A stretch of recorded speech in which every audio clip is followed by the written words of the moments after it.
Et puis, je sais que entre les traces de pneus des trucs des tracteurs, il y a 2,80 m. Ah ouais, Alors, à partir de ça, avec une règle à calcul, en la mettant toujours comme ça, pas comme ça, je suis arrivé à faire ces illustrations. Là, en tout, il y a environ 150 empreintes. Voilà. Parce que je sais pas si elle vous a dit, on est allé en Angleterre, tout le groupe ici. On est allé voir cette année les nouveaux crop circles qu'il y a eu. Puis c'est sa mère qui nous a parlé de vous après, quand vous faisiez des recherches. Voilà. Moi, j'ai toujours pensé, en voyant ces trucs, qu'il fallait traiter ça mathématiquement. Oui, bien sûr. C'est-à-dire que, et puis j'ai découvert, en tout cas dans les 30 que j'ai fait, des nombres entiers. Par exemple, 10 mètres pour un cercle de diamètre, ou bien 23 mètres. Et puis tous ces chiffres, ils ont un sens chez les Mayas.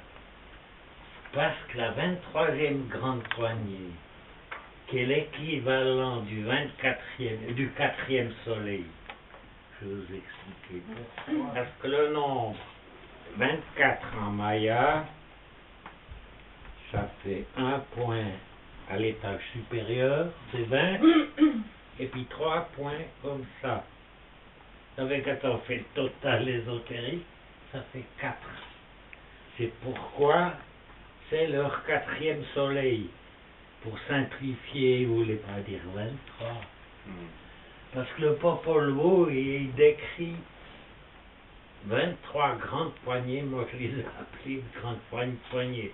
Je n'ai pas trouvé d'équivalent en quiché.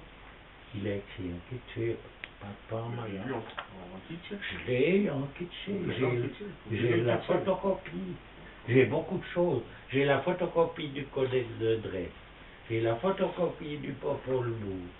J'ai tous les textes de Polanski sur Tiahuanaco. C'est quand ils m'ont donné des diapos sur le Codex Troa Cortesianus. C'est le truc de mon premier ouvrage de base, que j'ai intitulé Les secrets du zodiaque Maya. Voilà pour le 4e soleil. Par la suite, après les Mayas, il y a eu les Aztèques, puis les Aztèques, ils avaient à peu près le même calendrier que les Mayas. Et comme ils voulaient être originaux, puis être autres que les Mayas, ils ne vivaient pas dans le 4e soleil, mais dans le 5e. Puis je me suis dit, mais pourquoi 5e? Parce qu'il y avait astronomiquement aucune raison de passer du 4e au 5e. Et puis j'ai réfléchi, j'ai regardé que le 5e jour des Mayas s'appelait Eb. Et en nombre, Eb, c'est 12 plus 11. J'ai aussi découvert que les lettres ou les sons avaient un nombre. Comme d'après le calendrier des Mayas, chaque jour, chaque signe avait une lettre, un nom. Tout ça, j'ai sur des planches. Or, 12 plus 11 égale 23. Et 23, on retombe dans chez les Mayas. Voyez comme ils étaient à l'époque assez complexes. Et d'ailleurs, le Popol Vuh, il n'y a pas de titre, l'original, il est écrit sans aller à la ligne d'un bout à l'autre sur les 55 pages. Puis 55, ça fait 2 vingtaines plus 15 égale 17. Et la fin du 4e soleil arrive au début d'une période qui s'appelle, que j'ai appelé PIA 10-17. Parce qu'on est entre deux maisons, 10 et 17. Et après 1 million d'années, on se trouve à l'opposé avec la précession des équinoxes. Vous savez ce que c'est? Oui, oui. Que le pôle bouge, hein, il bouge, Ouais. et puis il y a une précession. Alors, ici, le 12 décembre 2012, 12, on arrivera dans les calendriers Maya au 4 août, 3, Kamkin. C'est la date à laquelle l'axe de la Terre va s'inverser complètement. Ce qui arrive tous les 18 000 ans, 18 à 20 000 ans, parce qu'il y a une période de 8 ères qui est formée de 2 espaces-temps différents, un Pia et un Kayom. Moi, je les ai appelés comme ça, mais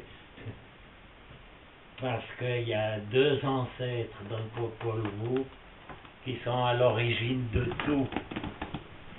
Et puis ces ancêtres, c'est Ishmu Kane pour la femme, et puis Shpeyakok, Shpeyakok pour le mâle. Mais dans le courant du récit, il change de sexe. Mais c'est un symbole, tout ça, d'inversion d'axe. D'ailleurs, tout le Popol Vuh, dès la 2e phrase, vous avez la dénomination des 8 planètes. Toutes les planètes, y compris la dernière qui était découverte en 1930, plus encore l'avant-dernière qui à l'époque où le Popol Vuh a été écrit, parce qu'il y a une date au crayon, 1734, si je me souviens bien. Mais en tout cas, c'est la seule indication qu'il y a pour le temps du Popol Vuh. Or, à cette époque-là, nous ne connaissions pas tout ça. De loin pas. Et en plus, ils connaissaient laquelle c'est la dernière planète? Pluton. Ils connaissaient l'inclinaison de Pluton sur...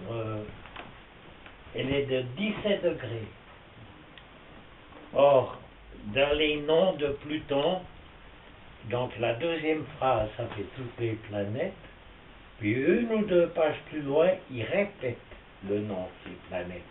Et en faisant des anomalies, des changements. Et le changement pour Pluton, c'est la lettre TZ qui apparaît dans un des 2 noms, et puis qui n'est pas ailleurs. Or, il y a 17 degrés. Tu ne veux pas me dire que c'est un hasard. Puis, il n'y a pas seulement ça, il y a les dimensions de la planète. C'est la même chose pour toutes les planètes, il y a toujours des indications très claires sur leur signification. Par exemple, Uranus. Uranus, c'est une planète très particulière. Pourquoi? Ben, la Terre, elle était comme ça, elle tournait autour du Soleil comme ça, hein, en gardant son axe comme ça. Ou bien non, comme ça. Alors Uranus, c'est une planète qui est parallèle au plan du Soleil. Comme ça. C'est la seule. Elle fait une table ronde. D'ailleurs, le mot qui indique le nom de cette planète, je ne m'en souviens plus, mais ça veut dire table ronde. Puis ça veut encore dire 2, 3 choses. Quand on change de texte, hein, de la première page à la 2e ou 3e. Parce qu'il y a des changements de nom. Puis tout est comme ça. Par exemple, là, sur les planètes, si ça vous intéresse, mais j'ai plus le manuscrit, je l'avais envoyé à la recherche, une revue scientifique. l'article. Je l'avais conçu exprès pour eux. Alors, moi, je l'ai sur disquette, mais il faudrait que je fouille tout mon truc pour savoir si je l'ai encore, ce texte. Mais enfin, il est dans le Popol Vuh quand même. Tout est indiqué dans le Popol Vuh, seulement l'article, il mettait en valeur des trucs qui sont un peu plus loin ou avant dans le Popol Vuh ou ailleurs. Quoi. Donc, les Mayas ils ont indiqué les inclinaisons aussi, vous dites? Oui. Et les rotations sont déjà inscrites dans leurs ouvrages.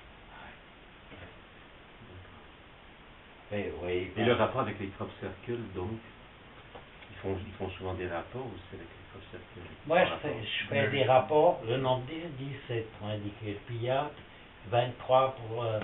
c'est toujours les nombres qu'on trouve en majorité dans ces trucs. Okay. Alors, j'en fais des signes avec des nombres qui ont un sens. Il me semble que j'ai un peu raison. Un tout petit peu raison. D'autant plus que j'étais en corrélation avec Paul Delgado.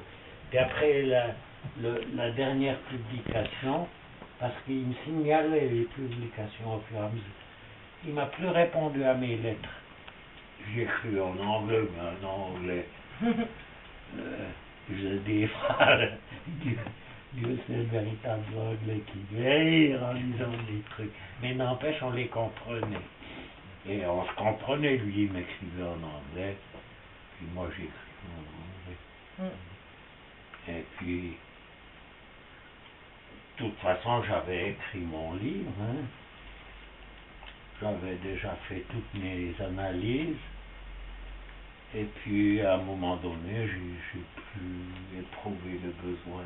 D'autant plus qu'il ne me répondait pas. Moi, je ne savais pas ce qui se passait, s'il y avait une continuation à ces études. Parce que c'est un gros travail qu'ils font là. Il faut aller en hélicoptère, survoler les sites, les photographier, à la rigueur aller sur le terrain puis faire quelques mesures. Tout ça, c'est de telle sorte. Mais Marie-Hermine m'a dit qu'il y avait publié qu'elle a un livre de 2002. Ah oui, oui. Vous l'avez? Ah, ben c'est ça que je voulais voir, moi. Avec un résumé de tous les symboles qui sont apparus ces dernières années. Là, je vous le laisse pour la tête. Une bicyclette. Ah, ben celui-là, j'ai déjà vu. Avec la fleur, là. J'en ai un, Simpson, le premier. Ah oui. Ah non, il n'y a pas les fleurs. Mais... Il y avait Trick Avec le nombre pi, tu l'as? il est là, ouais. J'ai vu avant. Le nombre. Le nombre pi qu'ils ont retrouvé dans un des crop circles. Ah oui. Oh, ça ne m'étonne pas. Ouais. Ben, écoutez, j'ai tout un manuscrit sur Khéops, le site, qui a été... Eh ben, entre le sommet de Khéops, le Sphinx, et puis la base de l'ensemble, ça fait un gros triangle, ben vous avez les gravitations de Vénus. Et puis si on reporte Képhren avec un point extérieur au site, que moi j'ai considéré comme le Soleil, j'ai pris la distance entre ce point et le sommet de Khéops ou le sens, je ne sais plus. Puis j'ai trouvé au 200 millième la distance de la Terre au Soleil.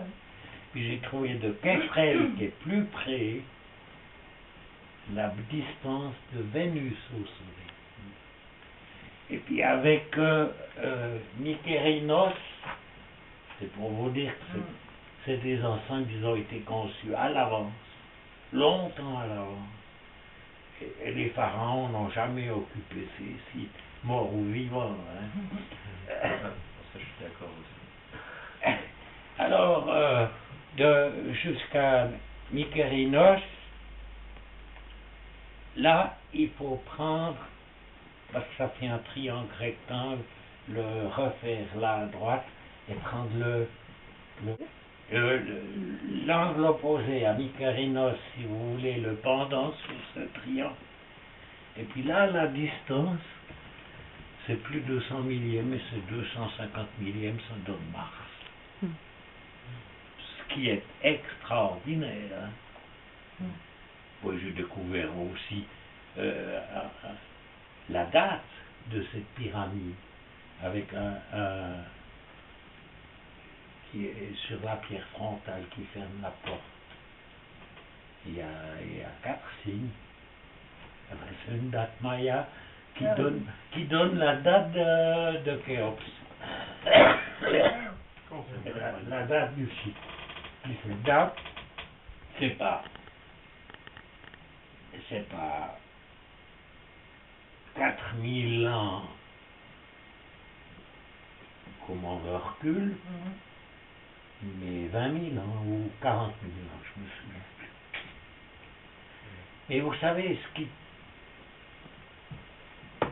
il y a des incrustations dans la pyramide de bestioles qui vivent dans la mer, ça qu'ils ont pu voir. Ça veut dire que le sphinx, déjà le sphinx, et puis les pyramides aussi, ont été inondées. Ça veut dire qu'ils ont subi plusieurs inversions d'axe. Et d'après Saïs, ce prêtre égyptien qui parlait à Platon, il prétend, et c'est écrit, il prétend que les Égyptiens ont vu plusieurs fois le soleil se lever à l'ouest. Ça veut dire qu'il y a eu plusieurs inversions d'axe. Tout simplement. Or, moi, ce que je suppose que je ne peux pas prouver, c'est que les Mayas avaient ces connaissances, non pas par eux-mêmes, mais ils les avaient par des extraterrestres. Et le pauvre Ou est clair là-dessus, parce qu'il parle de 4 dieux vernaculaires, si vous voulez, mais qui ne sont pas des dieux, ce sont des communautés de gens de l'espace.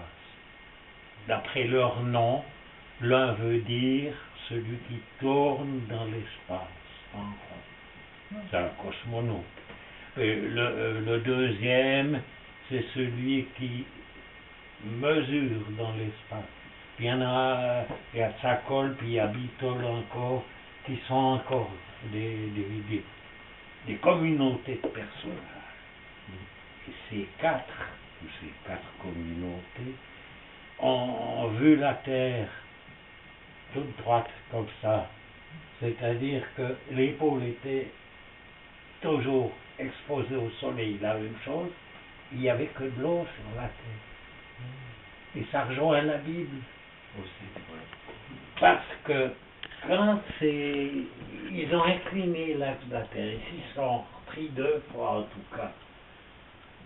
Parce que les appels des divinités n'étaient pas les bonnes. Ça veut dire que c'était pas juste. Ils ont fait en sorte que les divinités s'appelaient en passant, c'est-à-dire c'est le pôle, la précession des équinoxes, en passant par les différents signes du zodiaque, était juste. Et ça donnait les saisons. Et ça a permis aux 2 pôles de geler. Ça a permis aux eaux, dans le fond, de se retirer en quelque sorte. Et puis, aux plaques continentales de s'activer et de former la Terre. Ben, c'est exactement dans cet ordre-là que la Bible l'explique. Et puis, dans la Bible, les Dieu, c'est pas un personnage au singulier, c'est un personnage au pluriel. Il est au début dans la Genèse, il est au pluriel, tout le temps. Et j'ai essayé, d'ailleurs la Bible elle finit juste, elle finit sur, il y a 20 signes dans la Bible, 20 lettres si on veut, qui sont mis en exergue en dessous de la ligne des mots. Dans un certain mot, il y a une lettre en gros, ou bien en petit, ou aussi en dessous de la ligne, pour bien les mettre en évidence. Dans le zodiaque maya, il y a aussi 20 signes. Et puis le dernier signe de la Bible, j'ai la Bible en original plus ou moins, hein, parce que je pensais y découvrir quelque chose, mais tout est brouillé, parce que les chrétiens ont tout brouillé dans la Bible. Ils ont foutu la merde. Peut-être encore avant Esdras, déjà, a foutu la merde dans la Bible. De sorte qu'il n'y a plus d'ordre. Mais il y a une chose qui est juste, c'est qu'en arrivant à c'est le dernier prophète là. John Smith? Non, pas. Ah, de la Bible? non, pas Esdras. Celui qui domine la cage des lions, la fosse des lions. Non, c'est pas Daniel. Ouais, je devrais le savoir, puis c'est le nom de ma fille. Je suis con. Mais, eh ben, dans Daniel, il y a un mot avec 2 lettres en exergue. La lettre qui forme la lettre G, et c'est la lettre F en hébreu, parce que j'ai aussi tout fait l'hébreu. Et puis une grande lettre dans le même mot, et puis une petite lettre dans le même mot. Puis c'est les 2 derniers signes. Puis cette lettre F, c'est le nombre 17. Et puis c'est dans un mot qui n'existe qu'une fois dans la Bible, et qui veut dire aurore magnifiée. Et puis c'est au PIA 10-17 qu'il y a la version d'Axe, puis qu'il y aura une aurore magnifiée, mais avec destruction des 3/4 de l'humanité, probablement. Comme par exemple à Paris, quand j'ai fait, je suis allé à Paris pour recopier ou avoir des photocopies de dictionnaires. Hein. J'ai trouvé dans un dictionnaire kitsché, il y avait le mot espagnol qui veut dire déluge, et puis après la description en maya du mot déluge. Mais c'était tout un texte. Ça voulait dire, comme je l'ai traduit moi, qu'après une inversion d'axe, les 3/4 beaucoup de l'humanité disparaissait, noyée. Oui, parce que c'est le premier cataclysme qui va se faire après une inversion d'axe. En plus, il y aura du volcanisme, probablement une longue période d'obscurité à cause des fumées des volcans. On peut imaginer beaucoup de choses, mais la vie va recommencer. Ça veut dire que notre histoire, à nous, d'après nos scientifiques, elle commence il y a 18 000 ans, c'est-à-dire à la dernière inversion d'axe. 20 000 ans, 20 000 plutôt. Tout ce qui se passe avant, ils ne savent rien, c'est de la préhistoire, c'est des primitifs, c'est des hommes sages, quasiment, quoi. Mais dans le Popol Vuh, il y a deux personnages qui font partie du nord et du sud, la partie bénéfique. C'est toujours le nord chez les Mayas, la partie plus ou moins maléfique. Il faut toujours y accorder. C'est là que se trouvent les camés, puis le mot veut dire mort. Hein. Et puis c'est le sud, le pôle sud. D'ailleurs, il y a entre les deux représentants du pôle nord et les représentants du pôle sud, il y a à un moment donné, pas un match de football, mais un match de balle, parce qu'ils jouaient à la balle, les Mayas. Et ils avaient, le jeu de balle, c'était une enceinte fermée, avec, comme un panier à basketball, un truc qui dépassait de la paroi, un trou, le signe de Muluk, c'est-à-dire c'est un symbole vernal chez les Mayas. Alors c'était l'équipe qui réussissait à faire passer la balle là, mais pas avec les mains, ils n'osaient pas toucher cette balle avec les mains. Et puis la balle, elle devait être lourde, hein, ça ne devait pas être une balle gonflable comme les nôtres. Mais je ne connais pas les règles du jeu, mais toujours est-il que à un moment donné, dans le Popol Vuh, le camp du Nord perd, et puis c'est le camp du Sud qui gagne. Et puis chez les Mayas, semble-t-il, ça j'en ai peut-être dans les derniers temps, mais l'équipe qui perdait se faisait décapiter. Ou bien on faisait une ectomie, je ne sais plus comment on dit, du cœur en les sacrifiant. Après les avoir drogués, bien sûr.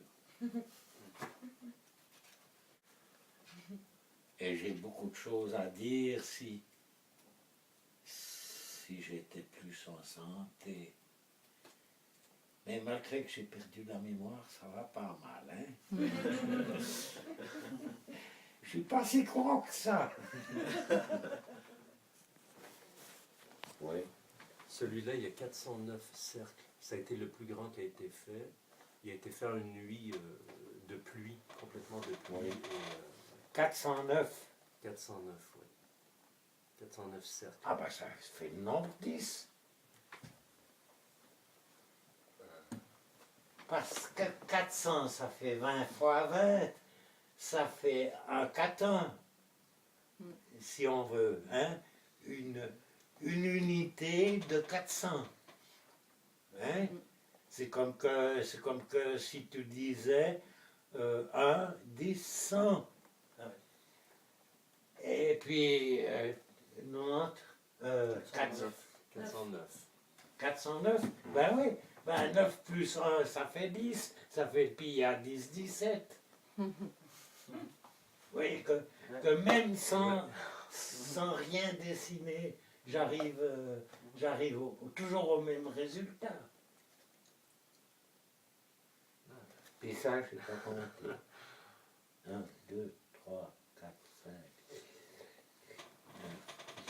11, 12, 13. 100, ça fait 13. Puis 13, c'est le chiffre le plus sacré des Mayas. Parce qu'ils comptaient le temps avec 13 Baktoun. Mais qu'est-ce que ça veut dire 13 Baktoun? Un toun, c'est 360 jours. Pas plus, hein? C'est comme ça qu'ils comptaient les jours, les Mayas. Un toun, 360. Un katoun, ça faisait 20 fois plus. Hein? Et puis un baktoun, ça faisait 400 fois plus. Et 400 tonnes, 400 fois 360 dans un baktoun. Et il y en avait 13 pour faire une heure. Pas une heure, une ère. L'ère Maya, ça fait 13 Baktoun. Mais c'est faux. Parce que j'ai découvert, grâce à Maurice Châtelain, qu'il y existait une autre ère Puis c'était la vraie, la seule vraie. C'était une ère de 13 bactounes moins 13 tounes. C'est-à-dire 400 fois 360 fois 13 moins 13 fois 360. Ça fait 1 865 320 jours. On arrive maintenant en 2012 à la fin d'un Bactoun, c'est ça? D'un bactoun, oui, mais d'un bactoun qui a été diminué de 13 au départ. Pourquoi est-ce qu'il y a 13 tonnes de moins dans une ère? Tout simplement, quand ils arrivaient à la fin de leurs 13 bactounes, ils avaient horreur du zéro. Parce que le temps, c'est pas zéro. On ne peut pas commencer un temps, un espace-temps par zéro. Alors ils inscrivaient dans leur tablette 13 tonnes au départ. Comme ça, ils arrivaient à la fin, juste à l'ère voulue. Ça, j'ai découvert par la suite. Parce que avec 13 bactères pleins, on n'arrivait pas à traduire le popolou, c'était pas possible. C'était trop compliqué. Ça donnait un mouvement d'épaule qui était différent de celui qu'il est à l'heure actuelle. Et puis même comme il est indiqué là, avec l'air... il y a un col en dessous, hein, si vous voulez le retourner pour ne pas le retrouver n'importe. Non, hein. C'est ça que j'entends. Oui, là. Comme ça. Pour enlever la colle. Merci. Vous avez compris, oui? Oui. Non, mais c'est pas moi. Combien vous avez dit Combien vous avez dit de jours alors 1 867 320. Hein? Tout à fait. Mais j'ai encore bonne mémoire, non de Dieu. Non, mais je l'ai utilisé tellement de fois, cette valeur-là, que je l'avais en mémoire. Et la chute de l'Atlantide, alors c'était la fin d'un Bactoun aussi? Comment? La chute de l'Atlantide, vous pensez que c'était la fin d'un Bactoun? Oh, alors là, il y a eu beaucoup de choses qui se sont passées. Alors là, j'en sais rien. Mais probablement, j'ai lu un roman, mais qui était bien fait, mais sûrement très bien documenté, sur l'Égypte, sur l'Atlantide. Il paraîtrait que lors d'une aversion d'Axe, il ne parle pas d'aversion d'Axe dans le roman, mais lors d'une grande inondation, ils ont dû foutre le camp de leur pays, de leur île, et ils sont partis, ils ont dérivé, ils ont vécu dans la nuit pendant une période d'1 jour, je pense, hein, parce que quand il y a inversion d'axe, il y a un moment donné où on est dans l'ombre, longtemps, plus longtemps qu'une nuit. Alors, ils ont abouti disons, au Maroc actuel, et puis ils ont traversé ce qui n'était pas le désert, et puis ils sont aboutis en Égypte. Et ça serait, c'est l'histoire d'Osiris et d'Isis. Alors ce roman est très bien, il est magnifique. En tout cas, il m'a donné des idées, mais plus que probablement les Égyptiens sont les descendants de ceux de l'Atlantide de Platon. Bien sûr, les scientifiques, ils veulent tout réduire. Ils mettent l'Atlantide dans une île près de la Grèce, qui aurait disparu. Sappho. Santorin. Ah, voilà, oui, c'est Santorin. Bon, mais moi, j'y crois pas trop. Parce que s'il y avait eu une civilisation à Santorin, on en aurait eu plus d'écho chez les Grecs que la petite relation de Platon.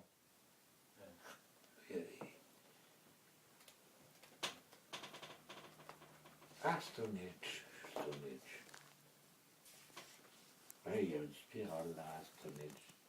C'est dommage, c'est mal, c'est mal photographié. Là, bon, si j'arrive à mesurer les trucs et puis à trouver des valeurs entières là pour ces cercles, je pourrais Mais maintenant, il y a de disponibles beaucoup de diagrammes quand même, si vous voyez la fin. Par exemple, ça, il y en a répertorié 10 000 environ depuis. Et puis, oui, on retrouve tout ça. Mais les diagrammes ne sont pas à l'échelle. Je crois que oui, si. Comment ça? Non, mais pas ceux-là, hein, pas ça. Mais les originaux, oui. Ah, peut-être les originaux. Oui. Ah oui. Là, c'est juste pour les rassembler, mais les originaux, ils les ont fait. Alors là, il y aura un travail à faire. Après, je ne dis pas qu'ils les ont calculés. Demain, je fiche le camp en Angleterre et je vais regarder les origines.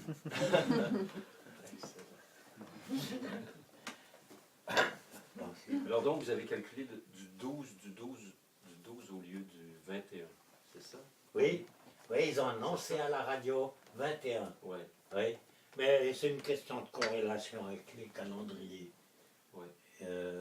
chrétiens. Mais moi, je crois que j'ai la bonne. Je vais vous expliquer pourquoi.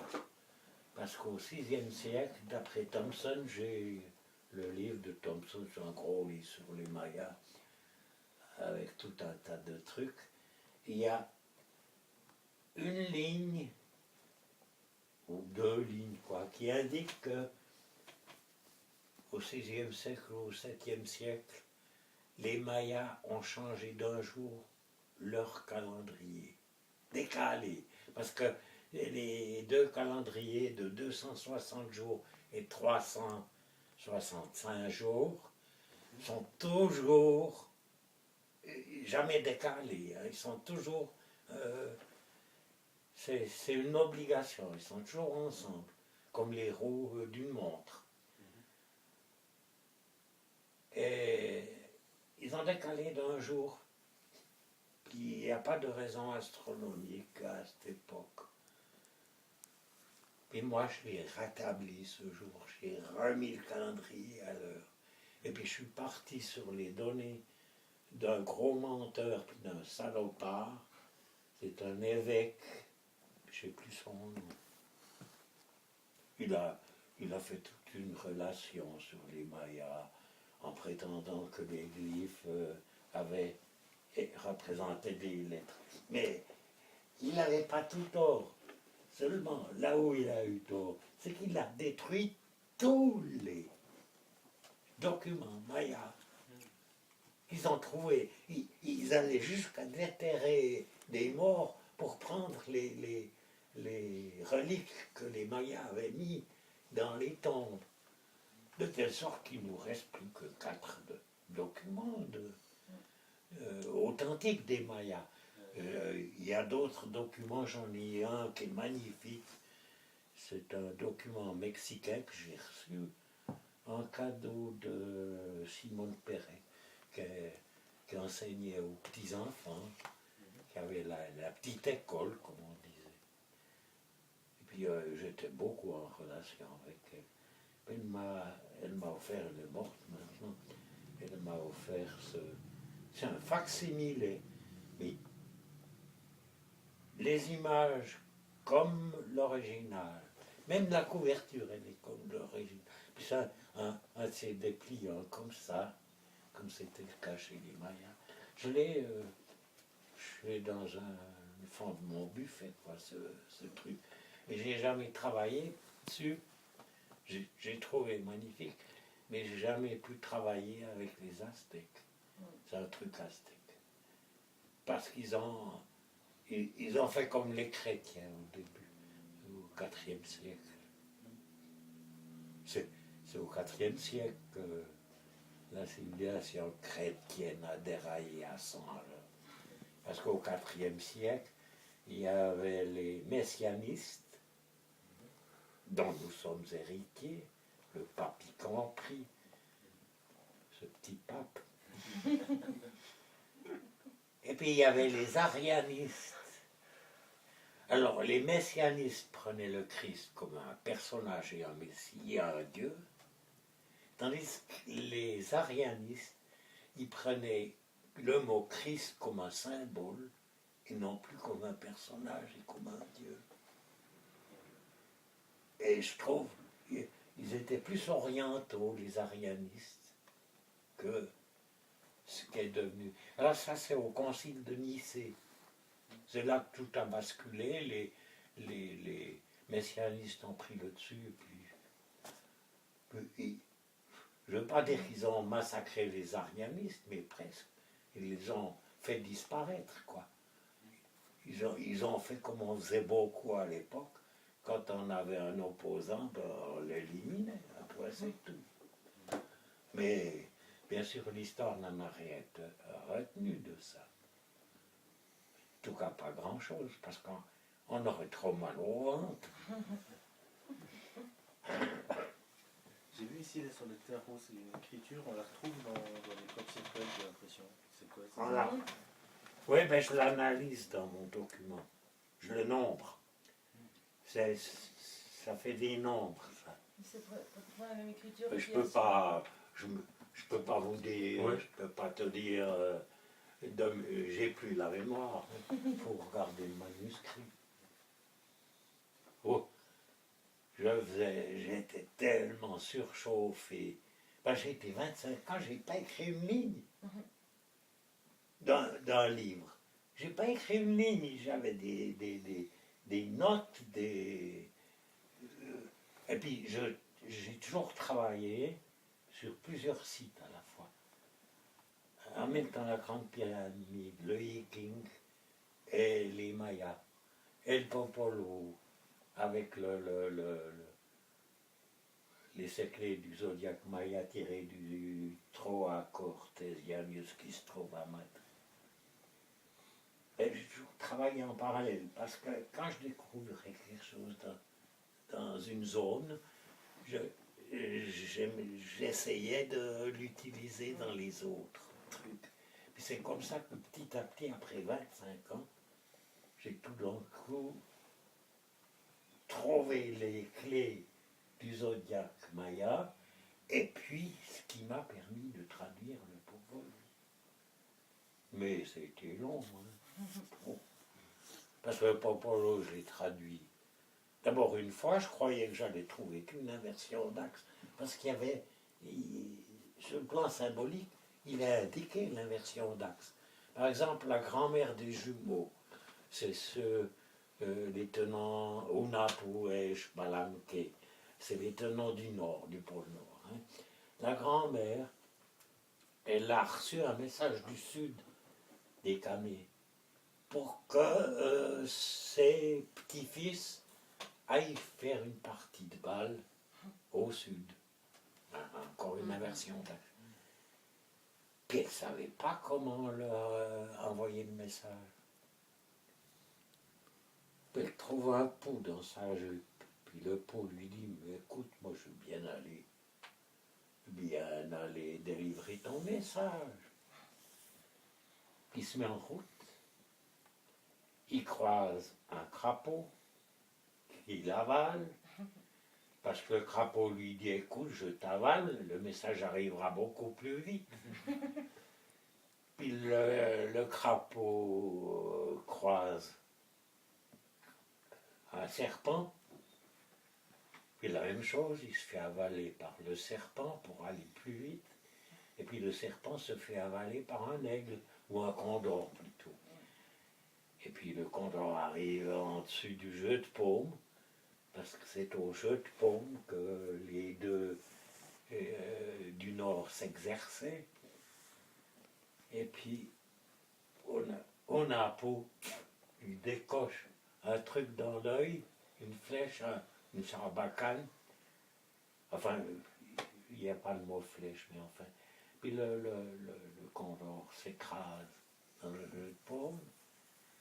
Et puis à force de faire, il vomit le serpent. lequel vomit le truc, et puis il vomit le pou, et puis le pou, il ne voulait pas délivrer son message, ça fait que... Ah non, c'était le crapaud. Alors, Ounapo lui donne un coup de pied dans les hanches, c'est pourquoi ils sont déhanchés, les crapauds. Tout un tas de jolies choses comme ça, puis le crapaud vomit son message, et le pou vomit le message, c'est-à-dire donne son message aux deux jumeaux, Ounapo et Shbalamke, pour qu'ils aillent faire une partie de balle soleil au pôle sud. Et puis ils vont au pôle sud, ils font la partie de balle, puis ils la perdent.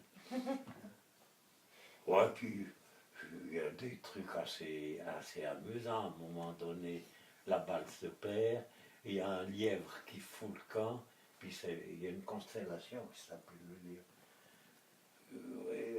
Il y a tout un tas de petits trucs. Parce que, quand j'ai parlé du Popolo, il n'y a pas de titre, il n'y a pas de sous-titre, il y a des points, puis souvent pas de majuscules derrière, puis des fois pas de points, puis on change de phrase. Les majuscules, on les trouve n'importe où, au milieu d'un mot, à la fin d'un mot. Et il n'y a que des anomalies. Or, les anomalies chez les anciens, vous prenez le yiking ou autre chose, ça a toujours un sens.